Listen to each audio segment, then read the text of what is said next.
It's not as if she were a maniac, a raving thing. She just goes a little mad sometimes. We all go a little mad sometimes. Haven't you?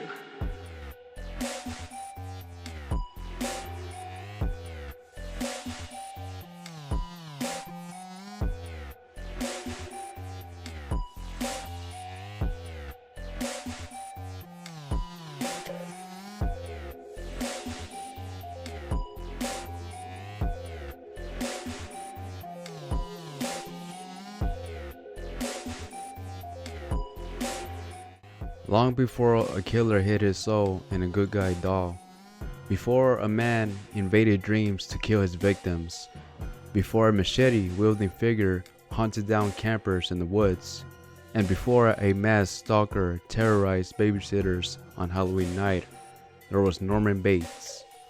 He was the original blueprint for the horror icons that followed, setting the stage for the genre's most infamous villains. Which subgenre of horror am I speaking of? Well, it is called the slasher genre, the most important subgenre of horror itself. Usually when someone thinks about horror, they think about horror villains that are well known across the horror universe.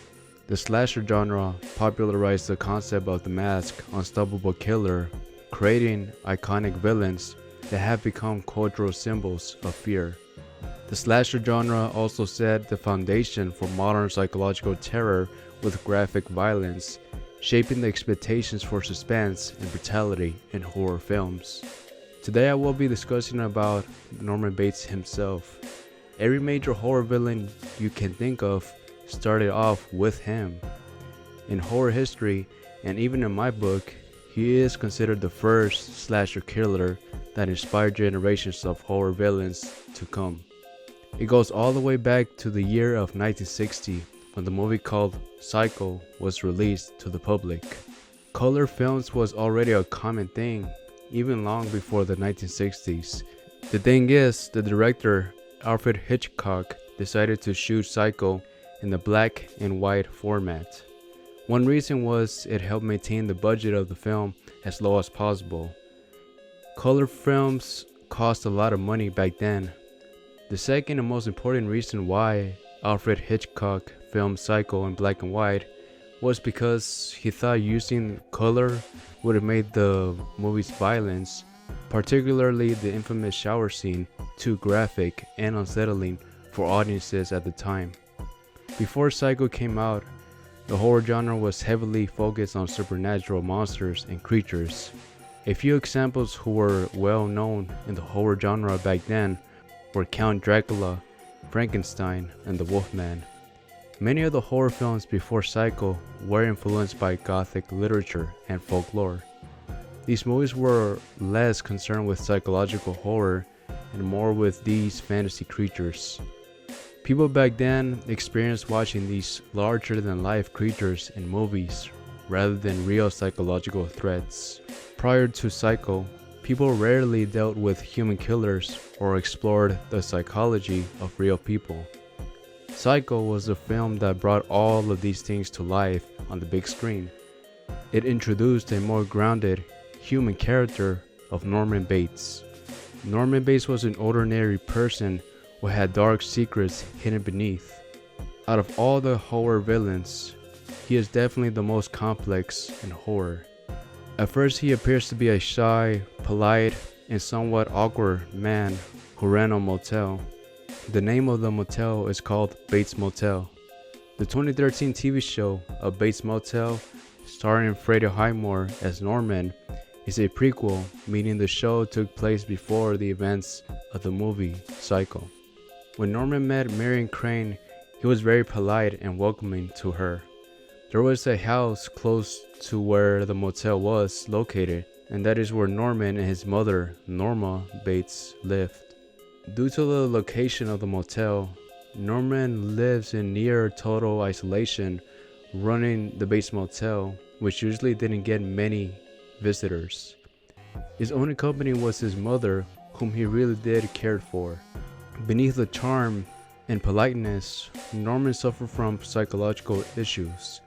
The issues largely revolved around his unhealthy and obsessive relationship with his mother.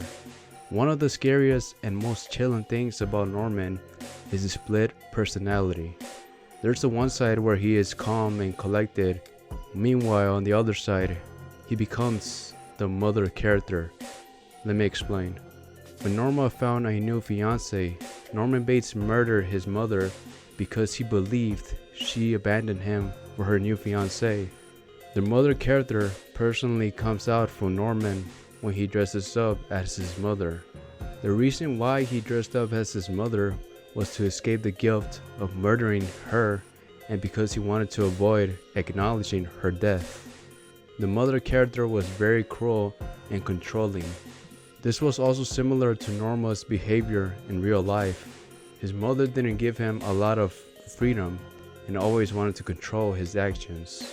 Norman's killings were often triggered by sexual jealousy or feelings of guilt. The night he found himself drawn to Marion, his mother personality took over and punished him in the perceived threat.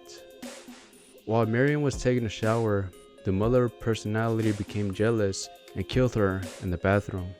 Norman Bates was a different kind of horror villain at that time.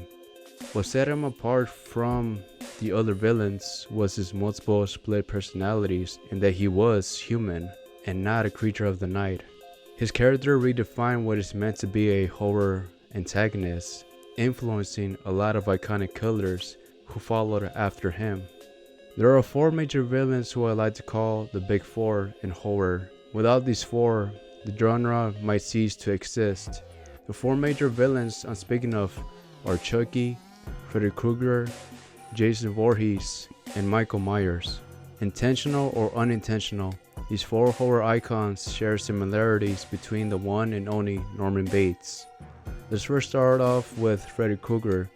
He is a sadistic killer who hunts and murders his victims in their dreams, making him nearly impossible to escape from, because eventually you'll have to go to sleep and face him.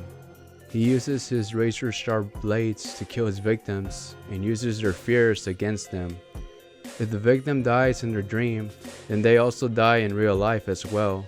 Just as Norman Bates has 2 personalities, himself and the mother personality, Freddy Krueger presents a split between his seemingly harmless presence before his death and his monstrous dream invading form. Both of them navigated 2 personas, using the darker personality to create violence. Chucky, a doll possessed by the soul of serial killer Charles Lee Ray, uses the doll's appearance to manipulate and murder those around him. Despite him being the size of a doll, he is very relentless and cunning. He uses knives and different kinds of tools to continue his killing spree while he was trying to transfer his soul into a human body. In the Seed of Chucky film, this is when he changed his mind and wanted to stay in the doll body forever. The reason being is because he didn't want it to grow old. As long as his soul remained in the doll, he was going to live forever. Chucky uses manipulation and psychological tactics to control those around him. He came off as innocent to Andy when he was a kid, but then his true colors started to show. This is similar to how Norman manipulates his victims by using his innocent appearance. When private investigator Evercast was asking him questions about Marion Crane, Norman lies about her brief stay at the motel. He also used vague answers to deflect suspicion and keeps Evercast at a distance, all while masking his darker side, which ultimately leads the investigator into his death. Jason is someone who hunts and kills anyone who enters Camp Crystal Lake, often using a machete as his weapon of choice. Out of the 4 villains I have mentioned, Jason is the one who is very similar to Norman Bates. Jason is motivated by revenge for his mother's death and his own childhood trauma. Just like Norman Bates, Jason Voorhees is heavily influenced from his relationship with his mother. In Friday the 13th, Jason's mother is the original killer, avenging her son's supposed death. This parallels how Norman commits murders as the mother character. Jason's entire killing spree is driven by the idea of avenging his mother's death. And lastly, we have Michael Myers. Michael Myers is a mass killer who stalks and murders his victims with precision, typically using a large kitchen knife.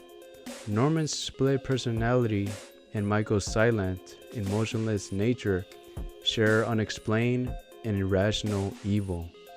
This made him an embodiment of pure terror as he relentlessly pursues his targets, almost like the Terminator in a way. When Psycho came out, audiences were left to grapple with the idea that normal people could potentially commit monstrous acts for reasons that may never be fully understood. Norman Bates changed the horror genre by creating the character as a human villain with deep-rooted trauma. His dual identity, repression, and ordinary exterior hiding monstrous behavior became the template for future horror icons. These characters, while different in many ways, all carry aspects of Norman's pioneering blend of torment and the idea that the scariest monsters can be hiding in plain sight.